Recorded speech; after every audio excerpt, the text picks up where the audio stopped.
Boa tarde, meus irmãos em todo o Brasil, também os meus irmãos que estiverem me assistindo no outro país.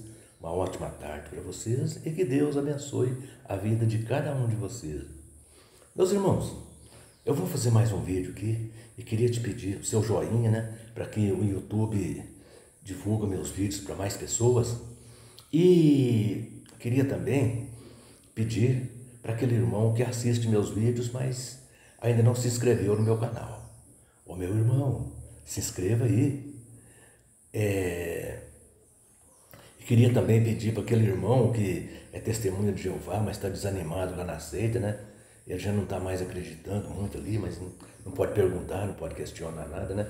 Pergunta para mim, tá? Vai ser um prazer para mim responder as suas perguntas. E queria dizer também para aquele irmão que já foi testemunha de Jeová, saiu de lá há muitos anos, mas sente saudade de falar da palavra de Deus, falar de Jesus, falar sobre Jesus, né? Liga para mim também, ou passa uma mensagem para mim no meu WhatsApp, para a gente conversar, tá bom? Vai ser um prazer para mim. E aquele irmão que passou por uma seita, né? Teve uma experiência terrível, mas aí o irmão quer usar essa experiência dele, contar a sua experiência, para que muitas pessoas saibam o que aconteceu com ele e evita que outras pessoas também caiam na mesma enrascada que ele caiu, né? Mas se você não sabe como fazer isso, você não tem um canal no YouTube, você às vezes é um pouco tímido para fazer um vídeo, faça um áudio contando a sua história e manda para mim, que eu faço um vídeo aqui contando a sua história.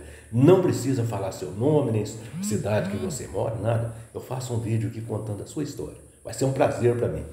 O meu telefone é 99151-5617, DDD 037, das Minas Gerais. Uai, que trem bom danado! Ô, irmã Sandra lá em Salvador, um abração para a senhora. A irmã Sandra entrou em contato comigo ontem à noite. Ô, irmã Sandra, fiquei muito feliz de conversar com a senhora, tá? Um abração para a senhora aí, para toda a família. E agora eu queria mandar um abraço também para o irmão Jorge, lá em Pindamonhangaba. O irmão Jorge fica me imitando lá, imitando mineiro. Uai, você é mineiro? Ah, irmão Jorge, irmão Jorge fica me fazendo imitação de mineiro lá para me zoar. Ô, irmão Jorge, a paz do Senhor Jesus para o senhor aí, viu, meu irmão? Deus abençoe o senhor e a família aí. E continua alegre e espontâneo assim como o senhor é, tá bom? Meus irmãos, no Evangelho de João, no capítulo 1, versículos 43 e 45, diz assim: No dia imediato resolveu Jesus partir para a Galiléia. Encontrou Felipe, a quem disse: Segue-me. E Felipe encontrou Natanael e diz: Achamos aquele a quem Moisés escreveu na lei, a quem se referiam os profetas, Jesus, o Nazareno, o filho de José. Então vejam, meus irmãos, essas palavras aqui mostram que havia ali uma grande expectativa da parte dos judeus, né, para a vinda do Messias. Agora, por quê? Jesus, né, os judeus eram um povo oprimido, né? Oprimido, jogado de um lado para outro, como ovelhas sem pastor. Um povo cheio de regras, né? Um povo que seguia muitas e muitas regras que aqueles fariseus colocavam para eles, né? Eles eram sempre dominados por outras nações. E naqueles dias de Jesus ali, o povo judeu estava sendo dominado pelos romanos. Os romanos, era assim, ó, eles preocupavam muito com o lado financeiro. Os judeus estão pagando para eles ali os impostos que eles queriam cobrar, estava tudo bem, eles não se preocupavam muito não. Eles não intrometiam muito ali nos assuntos internos do povo judeu, não. A menos que os judeus não ultrapassassem o limite, né? Porque ali, ó, tinha uma linha de limite ali, ó. Olha, vocês têm liberdade para vocês terem o governo de vocês, a religião de vocês, mas só até aqui, não ultrapassa esse limite. Então, desde que os judeus não ultrapassassem o limite, os romanos não se incomodavam muito com eles, não. Eles tinham ali o seu governo ali, tinha ali a religião deles, as leis deles ali, então estava tudo bem. Então, havia ali dois governos. Havia ali o governo romano, que só queria impostos. E havia ali o governo de Israel, né, que ficava aos cuidados dos escribas e dos fariseus. Mas os escribas e os fariseus, eles não tinham compaixão dos seus compatriotas. Não, eles não tinham compaixão, não. Além daqueles judeus ali pagar altos impostos aos romanos, ainda eles eram extorquidos pelos fariseus ali, pelos escribas e os fariseus. Tanto é que havia ali aquelas festividades, né? Havia muitas festividades, e o povo vinha de longe para adorar a Deus, né? E chegando ali, eles queriam oferecer um sacrifício de animais, né, para Deus, que naquele tempo era costume, né? A pessoa oferecer o sacrifício de animais. Mas veja, os fariseus, eles eram tão espertos que eles tinham ali um comércio próprio de animais. Aquelas pessoas que vinham de outras regiões, que quisessem oferecer animais ali, oferecer sacrifício de animais, eles não podiam comprar os animais de outra pessoa e nem trazer com eles quando eles vinham, né? Com isso aí, com esse monopólio que os fariseus tinham ali de vender esses animais, ele cobrava um preço muito acima.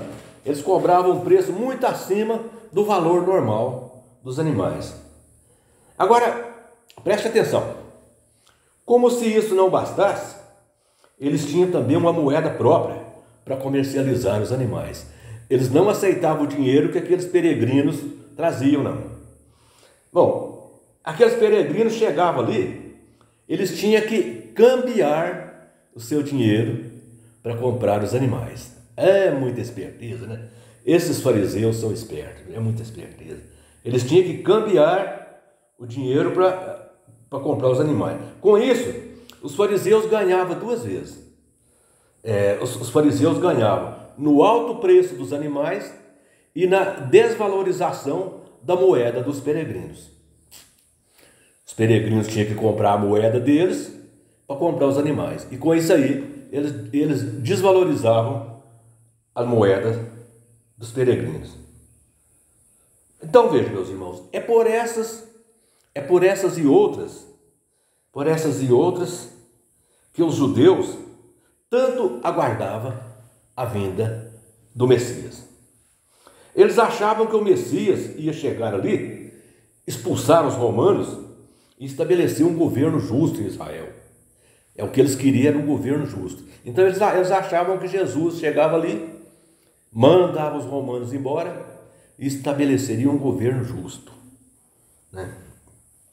Isso fica claro na pergunta que Natanael fez a Jesus. Está registrado no Evangelho de João, no capítulo 1, versículo 49, onde Natanael diz para Jesus: Mestre, és tu o Filho de Deus? Tu és o Rei de Israel? Veja, e também nós temos outros relatos. Em Lucas, no capítulo 24, versículo 21, ali mostra um diálogo que Jesus, ressuscitado, teve com dois discípulos no caminho de Emaús. Sem perceber que falavam com Jesus, eles disseram para Jesus assim: Ora, nós esperávamos que fosse ele que havia de redimir Israel, mas depois de tudo isso, já é este o terceiro dia que tais coisas sucederam. Viram? Então, eles aguardavam que o Messias, que Jesus, ou Messias, vinha para mandar os romanos embora e estabelecer um governo justo em Israel. Então, vejam, meus irmãos, Mas, para decepção de muitos judeus, o Messias era bem diferente do que eles pensavam.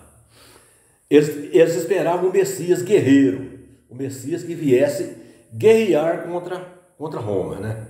Mas acontece que o Messias era bem diferente do que eles pensavam. Jesus veio pregando a paz e o amor ao próximo. Para surpresa deles, para surpresa dos judeus, né? Jesus disse que nós devemos que amar até os nossos inimigos. Veja a decepção que eles tiveram com Jesus. Enquanto eles aguardavam Jesus guerreiro, que ia chegar ali com a espada na mão e some daqui, romanos. Não, Jesus disse, nós temos que amar até os nossos inimigos. Então veja, meus irmãos, Jesus deixou claro que seu reino seria conquistado, aliás, que seu reino não seria conquistado com guerra. Prova disso quando os soldados foram prender Jesus, o apóstolo Pedro puxou a espada, cortou a orelha de um soldado. Jesus pegou a orelha, foi lá, colocou ela no lugar e ainda repreendeu Pedro, por Pedro ter tomado tal atitude. Agora veja, meus irmãos, outra prova de que o reino de Jesus não seria conquistado com guerra foi as palavras de Jesus a Pilatos, quando Pilatos estava interrogando Jesus. Isso está registrado em João, Evangelho de João, capítulo 18, versículo 36. Ali Jesus disse a Pilatos, meu reino não é desse mundo. Se meu reino fosse desse mundo, os meus ministros lutariam por mim. Mas meu reino não é desse mundo. Então veja, meus irmãos. Até mesmo quando Jesus estava prestes a ascender ao céu, os discípulos dele ainda estavam aguardando que ele ia redimir Israel. Até bem pertinho da hora de Jesus ascender ao céu, os discípulos ainda estavam aguardando que Jesus ia redimir a nação de Israel. Veja que em Atos no capítulo 1, versículo 6, ali mostra que os discípulos fizeram uma pergunta para Jesus. Jesus ressuscitado ali, né? Senhor, é nesse tempo que restabelece o reino de Israel? Então veja, meus irmãos, essa era a expectativa dos judeus quanto a Jesus.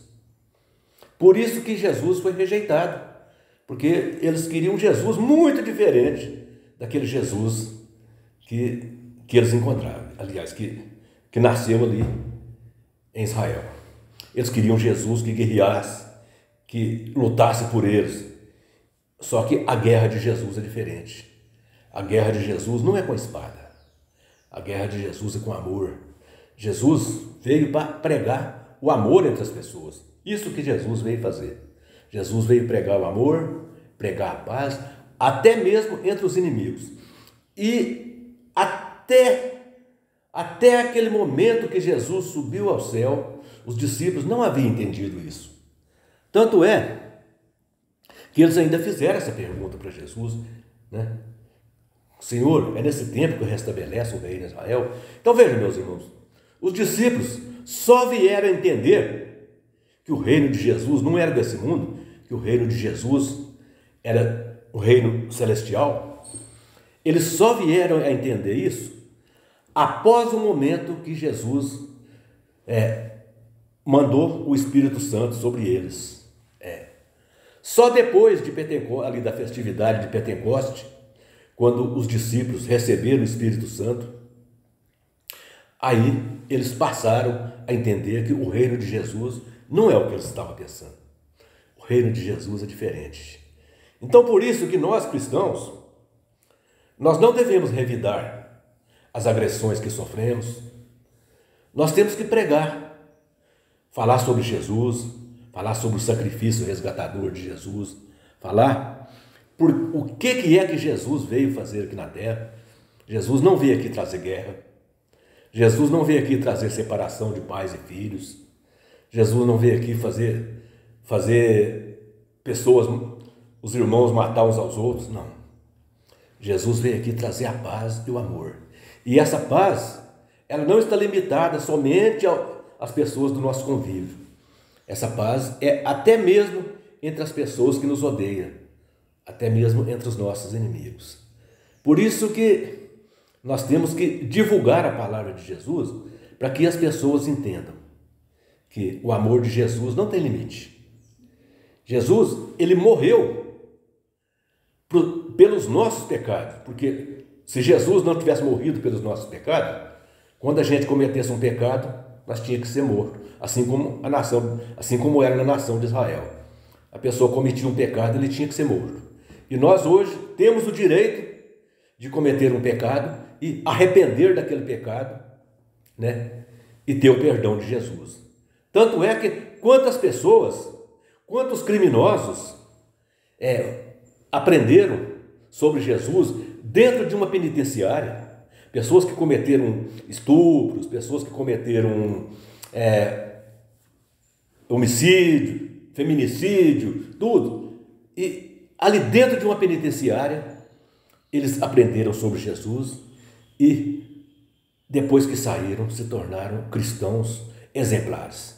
Então isso mostra que o sacrifício de Jesus foi para nos dar essa oportunidade de transformar a nossa vida. Mesmo que nós somos o pior dos pecadores, nós podemos transformar a nossa vida. Basta que nós tenhamos amor no nosso coração, basta que nós tenhamos amor, nós podemos transformar a nossa vida. Então, é isso aí, meus irmãos.